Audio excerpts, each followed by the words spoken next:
Good morning বন্ধুরা, সত্যপ্রিয়া 2606 YouTube চ্যানেলে আপনাদের সকলকে আরও একবার স্বাগত জানাই।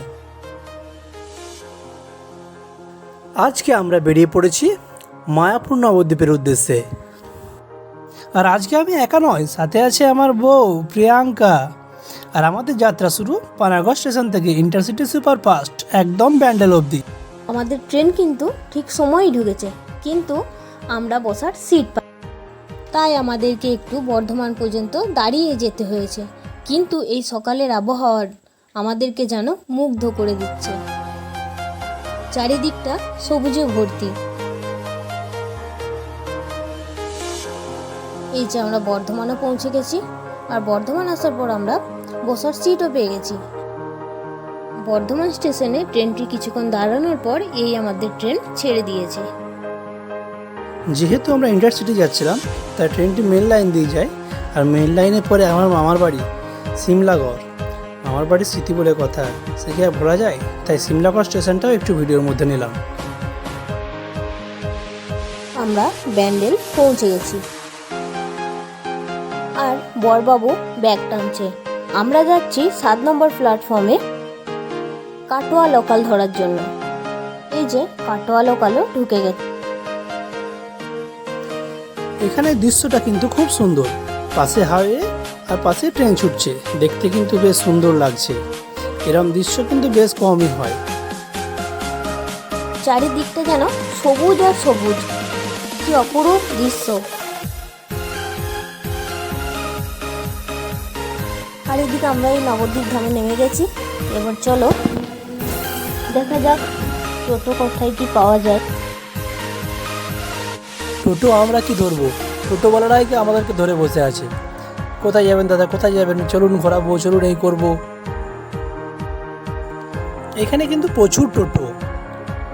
তাদের মধ্যে একটা টোটোয় আমরা চাপলাম, 20 টাকা মাথা পিছু, একদম নবদ্বীপ ঘাট অবধি।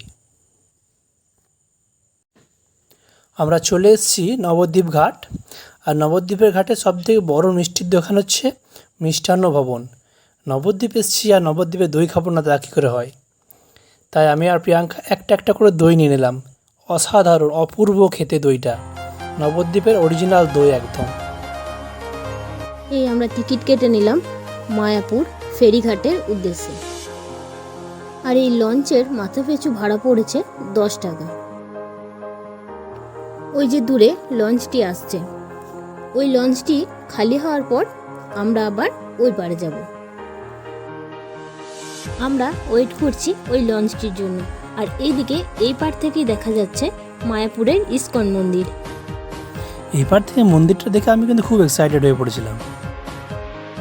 এই যে আমরা লঞ্চে উঠে পড়েছি, আর আমাদের লঞ্চ ছেড়েও দিয়েছে।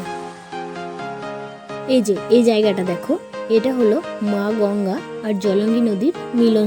এখানে দুটি নদীর জল একসাথে হয়ে বয়ে চলেছে। একটা নদীর জল ঘোলা আর একটা নদীর জল পরিষ্কার, স্পষ্টভাবেই যেন বোঝা যাচ্ছে। এই যে আমরা পৌঁছে গেলাম মায়াপুর ফেরিঘাট। মায়াপুর ফেরিঘাট থেকে ইস্কন মন্দির যাওয়ার জন্য টোটো করতে হয়। আর টোটো ভাড়া মাথা পিছু 10 টাকা, কেউ কেউ 15 টাকাও বলে।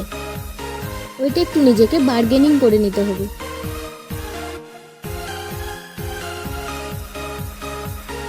মায়াপুর ইস্কন মন্দিরের ভিতরেই গদা ভবনে আমাদের রুম আগের থেকেই বুকিং করা ছিল।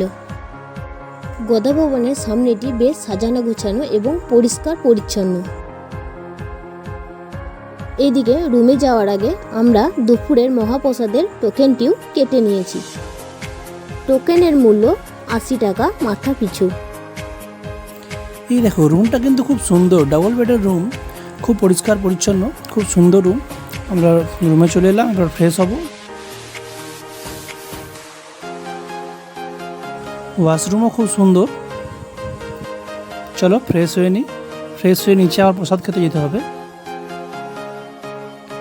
প্রসাদের মেনু কিন্তু খুব সুন্দর, ভাত, রুটি, ডাল, দুটো সবজি এবং পায়েস। পায়েসটা তো অতি সুন্দর, খুব সুন্দর লেগেছিল পায়েসটা খেতে। আমি তো 2 বার করে নিয়েছিলাম। তাহলে চলো বাই, আবার দেখা হবে পরের ভিডিওয়ে।